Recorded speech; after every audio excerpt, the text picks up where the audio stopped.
윤석열 대통령이 수석비서관 일괄 교체에 이어 이르면 내일 장관급 인사를 단행합니다. 더불어민주당에서는 5선 이상민 의원이 전격 탈당을 선언했는데요. 서성교 건국대 특임교수, 배종호 세한대 교수 두 분 모시고 정치권 현안 분석해 보겠습니다. 어서 오십시오. 안녕하십니까? 네, 안녕하세요. 네. 자, 지난주에 이제 대통령실 수석비서관이 일괄 교체가 됐고요. 이르면 내일 장관 교체가 이뤄진다고 하는데 윤석열 대통령이 좀 인적 개편에 속도를 내는 그런 모습을 보이고 있어요. 어떤 배경이 있을까요? 네, 뭐 첫 번째는 아무래도 내년 총선이 다가오고 있기 때문에 총선에 출마할 장관들을 사퇴시키고 개각해야 할 수요가 생겼습니다. 네. 그렇기 때문에 총선에 출마할 장관들이 지금 한 7명에서 10명 정도 좀 거론되고 있거든요. 예. 그런 측면에 봤을 때 폭이 한 중폭 정도의 개각이 될 거다. 그다음에 성격은 아무래도 뭐 특별한 잘못이 있어서 과오가 있어서 이걸 경질하기보다는 자연 발생적으로 교체하는 성격을 가진 것 아니냐 이런 성격이 듭니다. 그다음에 이제 개각이 있으면은 보통 개각 효과 또는 개각의 목적 이런 게 있어야 되는 거거든요. 네. 그동안에 10월 11일 날 서울 강서구청장 보궐선거에서 여당 후보가 굉장히 큰 차이로 패배하고 또 얼마 전에 부산 엑스포 유치도 실패했지 않습니까? 네. 그런 측면에 봤을 때 민심을 조금 쇄신하고 또 내각도 좀 열정을 가지고 에너지를 쏟아부어서 일할 수 있는 그리고 공무원들과 잘 유기적으로 소통하면서 조직의 장악력이 있는 그런 효과를 좀 거뒀으면 좋겠다 이런 생각이 들고요. 아무래도 이제 지금 총선을 앞두고 개각을 하기 때문에 어차피 장관들은 국회에서 인사청문회를 통과해야 되지 않습니까? 그렇기 때문에 사전 검증하고 그다음에 인사의 기본적인 원칙이 적재적소거든요. 전문성과 능력이 충분히 있으면서도 도덕성이 겸비된 인물들을 조금 이렇게 선발하느라고 시간이 조금 걸린 것 같습니다. 예, 예. 뭐 제가 바라기에는 물론 여러 가지 뭐 개각의 목적과 효과가 있지만은 지금 국민이 굉장히 경제적으로 어렵거든요. 그 다음에 남북 관계도 지금 굉장히 조금 대치하고 있는 관계인데 우리 국민들이 봤을 때 좀 안보도 조금 안정화시키고 그 다음에 경제가 굉장히 어려운데 민생 경제, 특히 경제 성장률, 뭐 물가, 일자리 이런 것들을 조금 총선 때지만은 제대로 좀 관리할 수 있는 기각이 됐으면 좋겠다는 생각입니다. 네. 예. 자, 이 배경에는 이제 총선 그 출마자들로 인한 개각 그리고 분위기 쇄신을 목표로 하고 있는 것 같다. 이렇게 정리를 할 수 있을 것 같은데, 자, 적어도 7개 그리고 최대 10개 부처의 장관이 이제 바뀔 것으로 예상이 됩니다.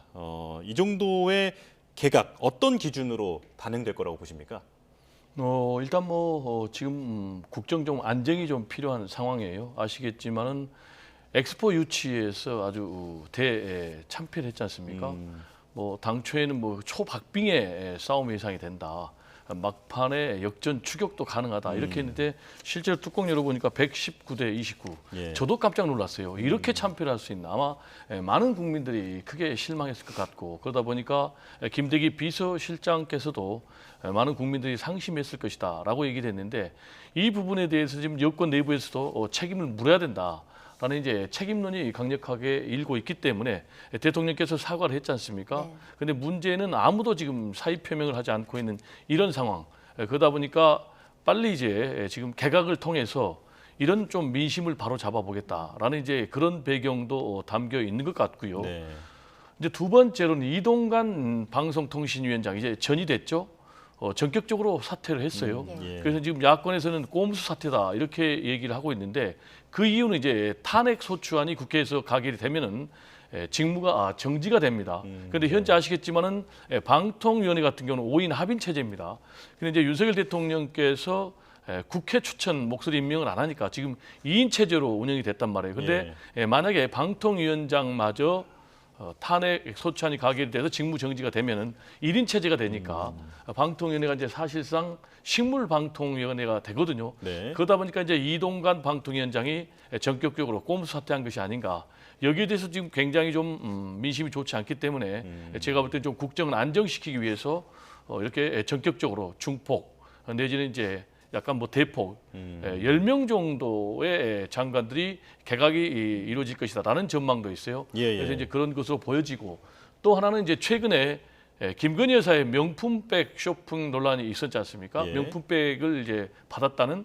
그래서 실제로 이거는 이제 뭐 그렇다더라가 아니고 영상이 있었단 말이에요. 예. 거기 보는 뭐 한 300만 원짜리 명품백이라는데 거기 또 육성 녹취를 들어보면은 자꾸 이러시면 안 됩니다라는 그런 부분이 있어요. 그렇다면 예. 이번 한 번만 준 것이 아니고 여러 차례 줬다는 것 아닌가? 라는 이제 의문이 들기 때문에 여기에 대해서 지금 야권에서는 이렇게 되면 청탁금지법 위반이다. 더 나아가서는 뇌물로도 볼 수 있다.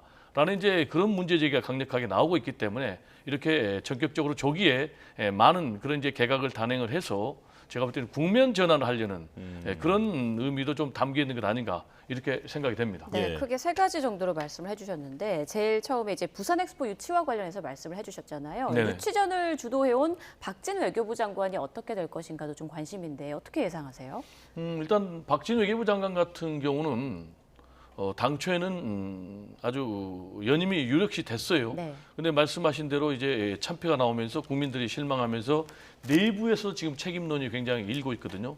그래서 이제 박진 외교부 장관이 과연 거치가 어떻게 될 것인지 교체 대상이 될 것이 좀 궁금한데 박진 외교부 장관의 말을 들어보면은 제가 볼 때는 좀 교체 가능성이 적은 것 같아요. 본인이 최선을 다했다 이렇게 얘기를 하고 있거든요. 네. 근데 제가 개인적으로 볼 때 대통령께서도 사과를 했는데 본인은 최선을 다했다. 이런 답변은 좀 너무나 뻔뻔한 그런 답변이 아닌가 생각이 됐는데요.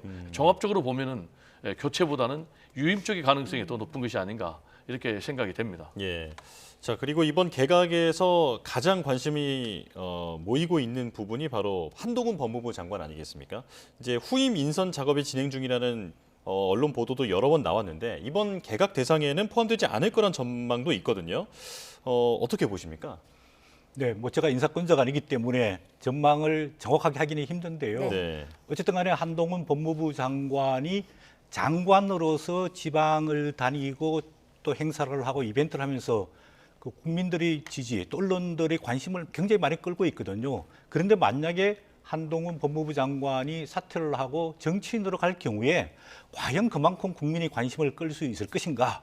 그런 측면에 봤을 때는 별도로 장관으로서 좀 더 역할을 하면서 국민적 관심을 끌고 원포인트로 좀 부각을 시키면서 정치권에 진입하도록 하는 게 어떻겠느냐. 아마 그런 정무적인 판단이 있는 것 같고 예. 본인도 스스로 그런 거를 준비하는 것 아니냐 이런 생각이 듭니다. 지금 내년 4월 10일이 총선인데요. 네. 공직자들은 90일 전까지 사퇴를 하면 되거든요. 그렇게 본다면 1월 11일 공직자 사퇴 시한인데 그리고 올해 연말 연초까지는 아무래도 사퇴하지 않을까 그런 생각이 들고 보도를 보면은 한동훈 법무부 장관 후임으로 여러 사람들이 거론되고 있고 인사 검증을 하고 있는 상황이기 때문에 한동훈 장관은 사퇴하고 뭐 총선에 뭐 뛰어들 게 분명해 보입니다. 근데 과연 총선에서 어느 지역으로 갈지 또는 비례로 갈지 아니면은 또 선거 과정 속에서 어떤 중대한 역할을 하게 될지 이런 부분에 대해서도 조금 추이를 보면서 입장 정리를 해야 되는 것 아니냐. 그래서 시간이 조금 더 걸리지 않을까 그런 생각이 듭니다. 네. 이번 좀 인사와 관련해서 제가 좀 첨언을 드리고 싶은 게요. 7명에서 10명이 되면은 중폭 내지는 이제 대폭이 되거든요. 네. 그러면 이제 어떤 사람이 이 발탁이 될 것인가라는 부분이 굉장히 중요한데요. 지금 뭐 내부에서는 40대 여성 얘기도 나오고 있는데 그렇지만 실제로 뚜껑을 열어보면은 서호남 그러니까 뭐 서울대 또 50대 남성 네. 이런 인사가 될 것이다라는 얘기가 나오고 있는데요. 일단 인사와 관련해서는 추천을 어떤 사람을 누가 하느냐가 굉장히 중요하고 그다음에 검증을 또 어떻게 하느냐가 굉장히 중요한데 지금까지 윤석열 대통령의 인사를 보면은 뭐 자신의 친구라든지 또는 뭐 학교 후배라든지 이런 사람들이 굉장히 많이 됐단 말이에요. 그래서 저는 좀 추천에서부터 검증까지 좀 제대로 했으면 좋겠고요. 역시 이제 좀 인재를 고루 널리 좀 탕평 인사를 했으면 좋겠고 무엇보다도 지금 이제 한동훈 법무부 장관 이 법무부 산하의 인사정보관리단 있지 않습니까? 예. 근데 인사정보관리단에서 제대로 기능을 전혀 못했어요. 근데 좀 이번만큼은 좀 인사정보관리단에서 제대로 좀 국민의 눈높이에서 검증을 해야 된다라는 얘기를 좀 드리고 싶고요. 만약에 이번에도 또 인사 참사로 이어진다면은 특히 총선을 앞두고 있는 그런 시기 아니겠습니까? 그래서 정권 심판론이 더 일어날 수 있다라는 얘기를 좀 강조를 하고 싶습니다. 네, 네네. 한동훈 장관 관련해서 질문 하나만 더 드릴게요. 앞서 서 교수님께서도 이제 뭐 비대위원장을 맡을지 아니면 어느 지역구로 출마할지 아직 정해진 게 없다 말씀해 주셨는데 어떻게 예상하고 계세요? 일단 한동훈 장관 같은 경우는 가장 중요한 것이 이번 총선에서 출마하느냐, 출마하지 않느냐라는 부분인데 네. 저는 출마한다라고 보고요. 지금 여권 내부에서도 기정사실화돼 있습니다. 한동훈 법무장관의 차출설이 기정사실화돼 있는 이유는 지금 여권에서 이번 총선을 이끌어갈 얼굴, 이른바 간판 스타가 없다라는 점이 이 한동훈 법무장관 차출설을 뒷받침하고 있고요. 두 번째로는 이준석 전 대표 같은 경우가 2030에서 강력한 흡인력을 갖고 있었는데 지금 이 역할을 해줄 사람이 없다. 그래서 한동훈 법무장관이 필요하다라는 차원에서 한동훈 법무장관의 제가 볼 때 총선 출마는 확실시 되고 있고요. 예. 그러면 이번 과연 개각에 포함이 되느냐라는 것과 관련해서는 이번 개각에는 포함이 안 되고 연말이나 연초에 원포인트 개각이 이루어질 것이다라는 이제 전망이 높고요. 그렇다면 이제 세 번째로는 과연 어느 지역구로 나갈 것이냐 아니면 비례로 나갈 것이냐라는 부분이 있는데 제가 볼 때는 뭐 비례대표보다는 지역구로 출마할 것 같습니다. 네. 왜냐하면 본인 같은 경우는 이번 총선에서 지역구에 출마해서 대선 주자급으로 올라가겠다라는 이제 그런 입장이고요. 그렇다면 어느 지역구를 선택할 것인가? 지금 대통령실이 있는 용산 그리고 또 하나는 이제 정치 1번지라는 종로가 있는데 제가 볼 때는 종로 가능성이 더 높다고 봅니다. 왜냐하면 두 가지인데 종로는 상당히 이 한동훈 법무장관 입장에서 보면 당선 가능성이 높다라고 판단할 것 같아요. 네. 그리고 여기서 만약에 당선이 된다면은 정치 1번지니까 바로 대선 주자급으로 본인이 부상할 수가 있기 때문에 제가 볼 때는 종로로 나갈 가능성이 가장 높지 않나 이렇게 생각이 됩니다. 서 예, 교수님 전망도 짧게 들어볼까요? 네. 저는 이제 한동훈 법무부 장관이 어쨌든 간에 많은 국민들이 지지를 받고 또 언론의 관심을 받고 있거든요.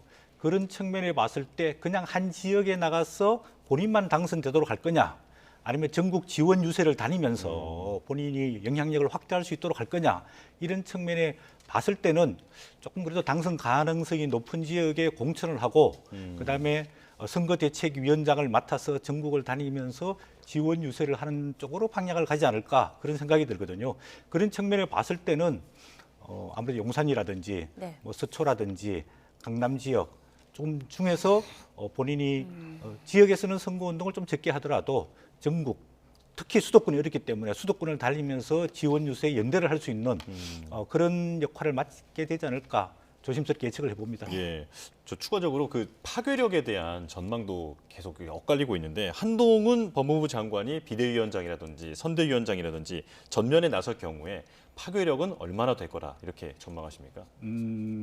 아직은 선거가 조금 남았기 때문에 더 봐야 되는데요. 제가 봤을 때 이제 비대위원장이라 하면 지금 김기현 당대표가 사퇴를 하고 당의 정권을 장악하는 건데 한동훈 장관은 아직까지 공무원만 했지 정치의 경험이었거든요. 또 국민의힘 내부, 또 국회의원들, 그다음에 이 총선의 공천과 선거운동을 해본 경험이 없기 때문에 비대위원장을 맡기는 제가 보기엔 좀 부족하지 않을까 생각이 들고요. 네. 그것보다는 오히려 전국적인 인기와 지지를 받고 있기 때문에 또 특히 아까 교수님께서 말씀하신 대로 2030, 40 세대와 소통이 잘 되고 있기 때문에 선대위원장, 공동 선대위원장을 맡아서 수도권과 전국을 다니면서 지원 유세를 하는 역할을 그렇게 가지 않을까 그런 생각이 듭니다. 네네네. 자, 이번엔 민주당 얘기로 좀 넘어가 보겠습니다. 5선 중진인 이상민 의원이 이제 민주당 탈당을 선언했습니다. 이제 민주당이 이재명 사당으로 변질됐다, 반상식과 파렴치한 행태가 만연하다면서 좀 비판 수위를 높였는데요. 이상민 의원의 이런 탈당의 파장은 어느 정도로 볼 수 있을까요? 제가 볼 때는 뭐 파장은요 굉장히 미미할 것 같아요. 그 이유는 이제 첫 번째로 이상민 의원의 탈당은 전혀 명분이 없다라는 얘기를 좀 드리고 싶습니다. 왜냐하면 예. 지금 이상민 의원 같은 경우 탈당이 이번이 처음이 아닙니다. 지난 18대 총선에서도요 민주당에서 공천이 탈락이 되니까 자유산진당으로 당적을 옮겨가지고 출마를 해서 당선이 됐습니다. 그래서 지금 이제 그 이후에 내리 당선이 돼가지고 내리 총 5선이 지금 돼 있는 상황이거든요. 네. 근데 지금 5선에 지금 당 중진 이상민 의원이 탈당을 하면서 완전히 뭐 민주당에 대해서 온갖 막말, 나쁜 말을 다 하고 갔어요.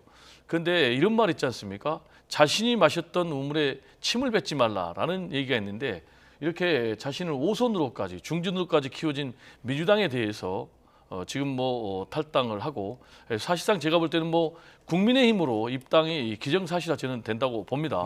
그래서 이제 국민의힘으로 입당을 한다면 과연 이상민 의원의 이런 처신에 대해서 과연 국민들이 얼마나 공감을 할 것인가 라는 측면에서 별 파장이 없을 것이다 라는 얘기를 좀 드리고 싶고요.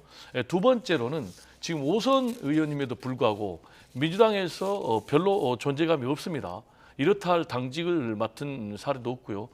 지난번에 김진표 국회의장과 국회의장 자리를 놓고 경선을 벌인 적이 있는데 그때 제 기억으로는 한 표가 나왔거든요.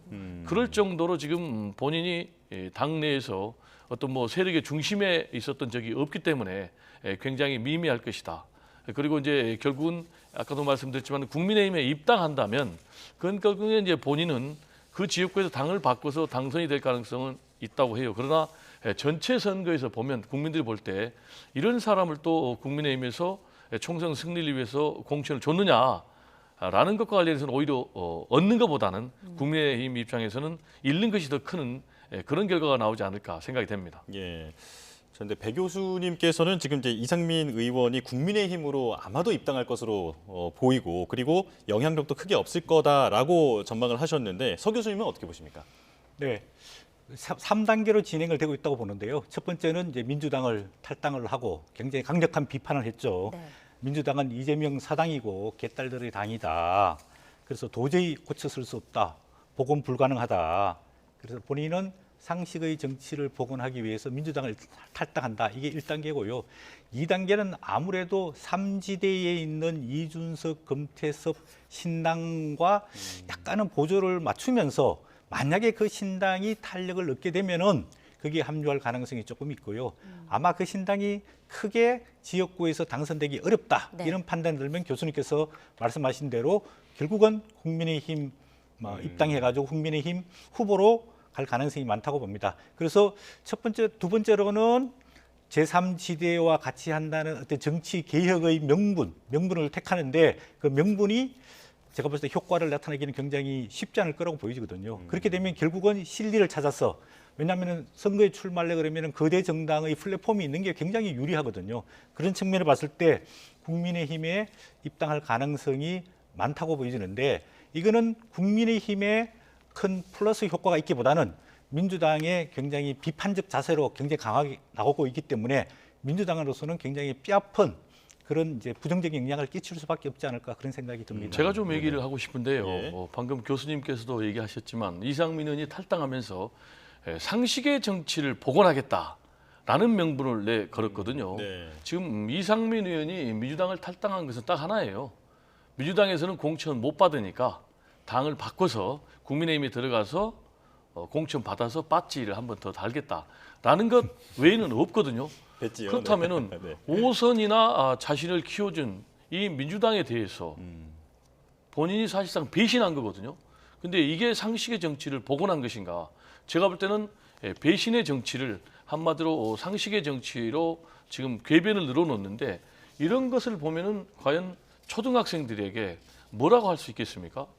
이런 모습들이 자꾸 국민들에게 노출이 되니까 우리 국민들이 정치권에 대해서 굉장히 혐오하는 그런 감정을 갖고 있는 것이 아닌가 이렇게 좀 걱정이 됩니다. 네, 예. 이상민 의원의 추후 행보와 어떤 총선에 미칠 파장을 좀 지켜봐야 될 것 같습니다. 그리고 또 하나 이제 민주당 내부가 좀 술렁일 만한 일이 있었잖아요. 최근 이재명 대표의 최측근 김용전 민주연구원 부원장이 1심에서 징역 5년 선고받고 법정 구속이 됐는데 이재명 대표의 사법 리스크가 다시 또 좀 재점화되는 거 아니냐. 이게 총선에 큰 변수로 작용하는 거 아니냐 이런 얘기가 나오고 있거든요. 어떻게 보십니까? 저는 뭐 그렇게 안 보는 게요. 그렇게 안 보는 이유는 김용 부원장 문제는 김용 부원장 문제고 지금 이게 뭐 이재명 대표의 유죄를 얘기하는 것은 아니거든요. 아시겠지만은 뭐 지금 이재명 대표에 대해서 검찰이 376번이나 압수수색을 했지 않습니까? 2년 넘게 수사를 했지 않습니까? 그런데 이재명 대표가 돈을 받았다라는 물증은 하나도 나온 것이 없거든요. 뒤집어서. 그러다 보니까 이재명 대표가 자기 관리를 철저하게 했다라는 것만 더 부각됐거든요. 그러다 보니까 지난번에 이재명 대표에 대해서 검찰이 구속영장을 청구를 했습니다. 그런데 제1야당 대표에 대해서 검찰이 구속영장을 청구한 것은 우리 헌정사상 처음인데요. 네. 구속영장 실질심사에서 어떻게 됐습니까? 구속영장이 기각이 됐지 않습니까? 그러면서 이재명 대표 사법 리스크가 아니라 오히려 검찰 리스크가 부각이 된 이런 상황. 그래서 지금 상황에서 다시 지금 그동안에 강서구청장 보궐선거에서 참패하면서 국민의힘이 상당히 좀 낮은 자세를 보였는데 이걸 기화로 해서 다시 지금 이재명 대표 사법 리스크를 얘기를 하고 있거든요. 지금 이재명 대표 사법 리스크를 얘기하는 세력은 또 한 세력이 있는 거죠. 민주당 내에 이제 비명계들인데 비명계들은 이재명 대표 사법 리스크를 통해서 이재명 대표를 흔들어서 이재명 대표를 물러나게 하겠다라는 이제 그런 계산인데 제가 볼 때는 그렇게 설득력이 있는 주장으로 전달될 것 같지는 않습니다. 네. 자, 그러니까 김용 부원장 선에서 마무리될 것으로 이제 전망을 하시는 거잖아요. 지금 사법 리스크에 대해서요. 현재 상황은 그렇습니다. 네네. 자, 그리고 이낙연 전 대표가 이재명 대표의 이 사법 리스크를 저격하면서 최근에 보폭을 넓히고 있는데 이제 비명계 구심점 역할을 하면서 나중에는 신당 창당 가능성도 열려 있다 이런 전망이 나옵니다. 교수님 어떻게 보십니까? 뭐 신당 창당까지 할 수 있을 것인가? 그거는 굉장히 어렵지 않는가 보고 이재명 체제를 흔들기 위한 내부 권력 투쟁이다. 즉 쉽게 말하면은 이재명 대표가 2선이나 3선으로 물러날 경우에는 본인이 비대위원장을 맡게 되는 첫 번째 경우, 아니면은 이렇게 이재명 대표 체제를 흔들면서 재작년 대선 경선 기간 동안에 본인을 도왔던 국회의원들의 공천을 그래도 일부 챙기려고 하는 도의적 그 행동에 따라서 움직이는 것 아니냐. 그런 생각이 듭니다. 아까 교수님께서는 이제 이재명 민주당 대표의 사법 리스크를 굉장히 이렇게 크지 않다 이렇게 말씀하셨는데 네. 이번에 그 김용 이재명 민주당 대표의 거의 오른팔이라고 본인 스스로도 이야기했지 않습니까? 그 재판 내용을 보면 총 6억 원의 정치 자금을 사용했다. 그렇게 돼가지고 5년 선고를 받고 법정 구속이 됐단 말이에요. 그러면 이 돈을 결국은 민주당 대선 후보 경선 과정에서 썼다라고 판사가 판단을 한 거거든요. 그러면 그 경선 자금을 누구를 위해서 썼느냐? 결국은 이재명 민주당 대표가 제일 수혜를 받았던 사람이다. 이런 간접적인 연결고리가 되고 있는 게 첫 번째 문제고요. 그다음에 그 판결문을 보면은 김용 씨에 대한 이야기는 107회 정도 좀 나온다 그러고 이재명 민주당 대표한테 대한 언급은 120회 정도쯤 언급되고 있다니까 아직까지 직접적인 연결고리는 없지만은 간접적으로 점점점 연결하면은 결국은 이 자금의 최대 수혜자는 그 이재명 민주당 대표이지 않을까 그런 의혹이 여전히 남게 되거든요. 예. 그 다음에 또 한 가지 문제는 이재명 대표가 일주일에 3번씩 지금 재판에 참석하고 있습니다. 네. 선거법 위반, 대장동 위례, 백현동 개발 특혜, 성남 FC 불법 후원금 문제로 화요일 날, 금요일 날 재판을 받고 있고요. 또 별도로 기소되어 있는 위정교사 의혹도 일주일에 한 번씩 재판을 받고 있는데 네. 이 세 가지 재판을 받으면서 일주일에 3번씩 법원에 나간다는 것은 첫 번째 이재명 대표 입장에 봤을 때도 굉장히 시간적으로 물리적으로 힘들고 일반 국민들이 봤을 때 아니 아직까지는 무죄 추정의 원칙이 적용되지만은 당대표가 총선을 바라두고 계속 법원의 재판에 참석한다. 이렇게 볼 때는 굉장히 부정적인 이미지를 줄 수밖에 없거든요. 그다음에 아까 말씀드린 대로 위정교사 의혹은 별도로 분리 기소돼 있는데 이게 지금 내년 4월 10일 총선 전에 1심 판결 나올 가능성이 많다고 법조계에서 보고 있거든요. 네. 그렇게 되게 되면은 이재명 대표의 개인적인 사법 문제뿐만 아니라 총선 공천과 총선을 진두지휘하기가 좀 어렵지 않을까 이런 측면에 봤을 때 이재명 대표의 고민이 굉장히 깊어지고 있을 것 같고 예. 그런 측면에서 총선기획단, 그다음 공천심사위원회, 그다음 선거대책위원회 이런 것들을 본인의 사람들로 조기에 구축을 하고 상황을 보면서 본인은 조금 결자 해지하는 차원에서 2선이나 3선으로 물러나서 선거를 뒤에서 지원할 가능성도 전혀 배제할 수 없다. 그런 생각이 듭니다. 네네. 일단 이낙연 전 대표의 행보에 대해서 우리 교수님께서는 신당 창당 가능성은 좀 낮다 네. 이렇게 전망했는데 좀 저는 다르게 봅니다. 네. 왜냐하면 이낙연 전 대표 하면은 뭐 엄중낙연이라는 그런 이제 평가가 있을 정도로 예. 언행에 굉장히 신중한 분이거든요. 네. 근데 이낙연 전 대표가 최근에 계속해서 지금 이재명 대표 때리기를 하고 있거든요. 심지어는 이제 가장 최근의 메시지는 사실상 이재명 대표 퇴진론을 얘기를 했단 말이에요. 그러면서 퇴진론을 당 내부에서 결단할 것을 부추기는 듯한 그런 이제 언행까지 내놨는데 그러면서 아까 말씀하신 대로 일주일에 한 번 3번씩 법원에 나가면 총선을 진두지휘하겠느냐라는 얘기까지 했다는 것은 그러면서 또 신당 창당 가능성까지 열어뒀다는 것은 제가 볼 때는 신당 창당 가능성이 오히려 더 높다 이렇게 저는 전망을 하고요. 예. 그리고 이제 이낙연 전 대표의 이른바 원내 조직들은 이미 이제 신당 창당을 위한 조직 작업에 들어갔다고 해요. 네. 그렇다면은 종합적으로 볼 때는 이낙연 전 대표가 신당 창당을 안 하기보다는 신당 창당을 할 가능성이 더 높다 이렇게 보여지고요. 뭐 누구와 할 것이냐라는 예. 문제와 관련해서는 한다면 제가 볼 때는 뭐 민주당 내 올드보이들하고 할 가능성이 높고 또 공천 탈락자들하고 할 가능성이 높은데 과연 이런 부분이 이낙연 전 대표의 정치적 미래에 도움이 될 것인가라는 것과 관련해서는 좀 심히 우려가 된다. 그 이유는 지금 이낙연 전 대표에 대해서는 상당히 호남에서 부정적인 여론이 많이 있어요. 그게 무슨 예. 여론이냐? 이낙연 전 대표 때문에 사실상 대선에 진 그런 부분도 있다. 라는 이제 그런 여론이 굉장히 호남민들 사이에 많거든요. 네. 제가 이제 고향이 목포인데 최근에 또 목포에서 이낙연 전 대표의 신당 창당 가능성에 대해서 여론을 들어보면 굉장히 지금 호남의 여론, 목포의 여론이 지금 격앙돼 있어요. 왜 격앙이 돼 있느냐? 지금 이번 총선에서 민주당이 압승을 해서 윤석열 정권의 폭주에 대해서 제동을 걸어야 되는데 만약에 이낙연 전 대표가 신당을 만들고 또 그리고 뭐 계속해서 이재명 대표 흔들기를 하면은 결국 이건 분열 행위다. 그리고 이거는 적을 일으켜 하는 행위다. 그래서 굉장히 잘못된 거다라는 그런 질타가 있기 때문에 만약에 이낙연 전 대표가 신당을 창당을 하는 길을 선택한다면 저는 개인적으로 예. 이거는 정치적인 자살 행위로 이어질 것이다. 이렇게 전망을 합니다. 네네. 그렇다면 그 선거제와 관련해서는 어떤지도 궁금한데요. 지금 민주당 내에서 이게 선거제로 또 약간 의견이 갈리는 것 같더라고요. 이재명 대표 당초 약속은 연동형 비례대표제 유지였는데 이제 또 최근 들어서 병립형 회계로 입장이 바뀌고 있는 듯한 모습이어서 지금 내부 분위기는 어떻습니까? 지금 내부 분위기는요. 친명에서는 말씀하신 대로 병립형으로 회계하는 쪽으로 예. 무게 중심이 가 있는 것 같아요. 논리를 들어보면 이제 현실론이죠. 만약에 지금 연동형 비례대표제를 유지를 하고 위성정당을 민주당은 안 만들고 또 국민의힘은 위성정당을 만들면은 시뮬레이션 해보니까 대략 20석에서 35석 정도가 진다는 거예요. 그렇게 되면 어떻게 되겠습니까? 민주당 입장에서는 현재 이제 168석인데 최소한 가반 이상의 의석을 확보를 해야만이 윤석열 정권의 일방적인 폭주를 제동을 걸 수 있는데 여기에다가 뭐 국민의힘이 압승 내지는 뭐 과반을 한다면은 어떻게 제동을 걸 수 있겠느냐?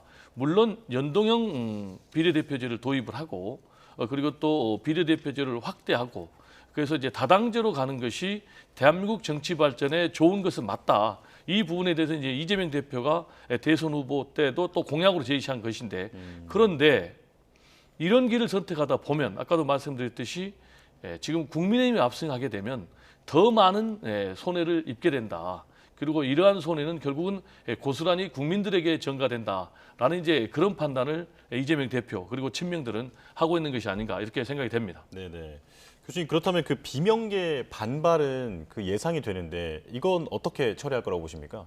비명계 이제 반발은요 결국 이제 의총에서 어떤 결론이 나오냐가 굉장히 중요한 것 같아요. 예. 근데 지금 상황에서는 뭐 의총에서는 좀 상당히 서로 양쪽의 주장이 좀 팽팽하게 맞서고 있는데 네. 결국은 제가 볼 때는 현재는 이상론보다는 현실론이 좀 더 힘을 받는 쪽으로 갈 가능성이 높지 않나 네. 이렇게 전망이 됩니다. 선거제와 관련해서 서 교수님 의견은 어떠세요? 네.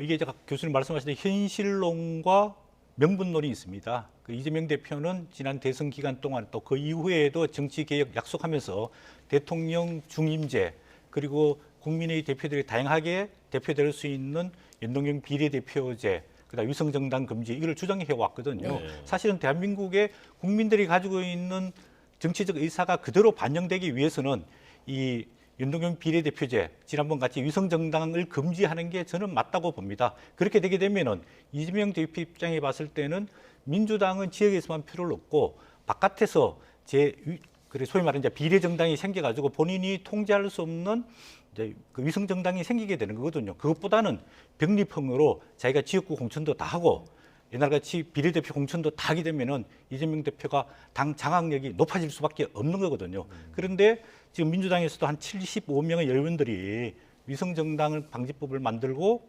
그다음에 준연동형 비례대표제를 그대로 실행하도록 하자라고 하는 것은 명분도 그렇지만은 아직 선거 결과가 안 나와 있는데 아무래도 정의당이라든지 또 지역에서 출마하는 못하는 사람들이 좀 이렇게 비례 전문 정당을 만들어서 하게 되면은 민주당 측면에 봤을 때는 전체적으로 친민주당 계열이 총선에서 더 많은 의석을 확보할 수 있지 않을까 이런 생각을 가지고 있고 이 문제는 국민의힘도 지금 병립형을 주장하고 있거든요. 예.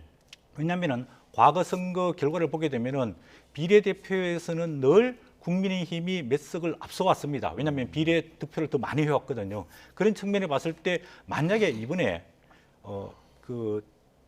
만약에 병립형으로 바꿔서 예. 이런 연동형 비례대표를 채택하지 않는다면은 이준석 전 국민의힘 대표가 예. 탈당해가지고 비례 전문 정당을 만들게 되면은 국민의힘은 지역에서는 당선이 되는데 비례대표는 아무래도 이준석 신당이 가져갈 가능성이 상당히 많거든요. 예. 그런 측면에서 봤을 때는 국민의힘이나 민주당 입장, 이재명 대표 입장이 그게 상통하기 때문에 그런 걸 방지하게 하고 당내 장악력을 높이기 위해 가지고 국민들에게 복잡한 제도가 아닌 간단한 제도로 다시 복귀해서 돌아가도록 하자라는 명분하에 아무래도 이런 그 병립형 제도로 갈 가능성이 조금 높아 보입니다. 네네. 제가 조금 이제 첨언을 하면요. 지금 민주당 그리고 이재명 대표 입장에서는요. 지금 연동형 비례대표제로 갈 경우에는 야권의 분열과 혼란이 우려가 된다 이렇게 판단하는 것 같아요. 지금 이제 비례대표 정당 득표율 3%만 넘으면은요 의석을 배분해 줍니다. 그리고 준연동형 이제 비례대표제 같은 경우는 사실상 위성 정당을 만들지 않는다면은 거대 양당 민주당 그리고 국민의힘 같은 경우는 뭐 거의 한 석도 배분받기 어렵거든요. 이런 상황에서 지금 민주당 같은 경우 과반 의석을 차지하려면은 지금 253개 지역구 가운데 150석 이상을 이겨야 되거든요. 그러려면 수도권 압승, 호남 압승, 충청 압승. 근데 이게 과연 현실적으로 가능하겠느냐라는 그런 부분이 하나 있고 또 두 번째로 연동형 비례대표제를 유지할 경우에는 이제 조국 신당이 뜰 가능성이 있습니다. 그리고 송영길 신당이 뜰 가능성이 있습니다. 여기에 또 용해인 개혁연합 신당도 있습니다.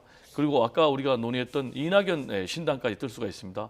이렇게 되면 민주당 입장에서는 완전히 야권이 분열되는 거죠. 그래서 이런 부분이 있고 아까 말씀하신 대로 지금 국민의 입장에서는 이준석 신당에 나올 경우는 상당한 의석수를 가져갈 수가 있거든요. 예. 그래서 아마 이 부분에 대해서 국민의힘과 민주당과 국민의힘의 이해가 맞아 떨어져서 준연동형 비례대표제보다는 제가 볼 때는 병립형으로 지금 가고 있는 흐름이 아닌가 이렇게 생각이 됩니다. 네, 예, 지금 자. 시청하시는 시청자분들 선거제 얘기 들으시면 그렇죠. 아마 많이 복잡하실 텐데 네네네. 네, 서로의 이제 이익을 위해서 셈법을 막 이렇게 연구하고 있다는 점 그 부분만 좀 참고를 하시면 될 것 같고요.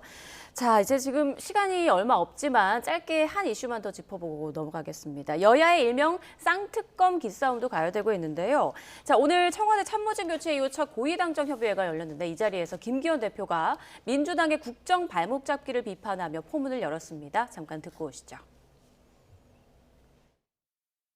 민주당이 습관성 묻지마 탄핵과 막가파식 특검 폭주로 국회의 정상 기능이 마비되고 국정 운영 발목 잡기가 끊임없이 지속되고 있습니다. 네, 그러니까 민주당이 처리한 검사 탄핵안 그리고 현재 추진 중인 대장동 50억 클럽, 김건희 여사 특검법을 국민의힘에서 국정 발목 잡기로 규정을 하고 있는데 관련해서 한마디 해주시죠.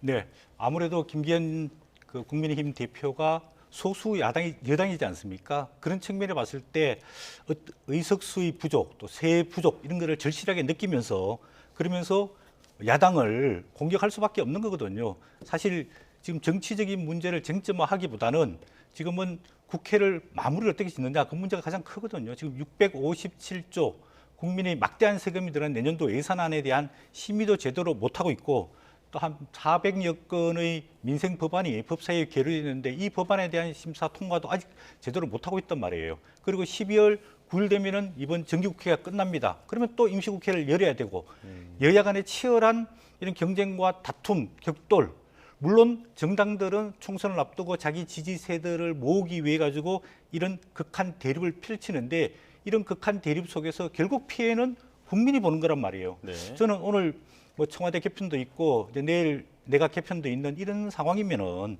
좀 여당 대표가 책임감을 느끼고 정말 야당 대표를 만나가지고 또 원내대표들이 만나가지고 이 문제를 풀기 위한 대화와 소통이 필요하다 이런 생각이 들고 단순히 여당 공격 또 야당의 책임 넘기기보다는 여당이나 야당이나 책임감을 가지고 좀 경제가 어려운데 민생 살리기 대안을 좀 제대로 해줬으면 좋겠다 이런 국민적 기대가 있습니다. 예, 대화와 소통으로 해결하기를 이제 촉구한다 말씀을 해주셨는데 교수님께서 어떻게 보십니까?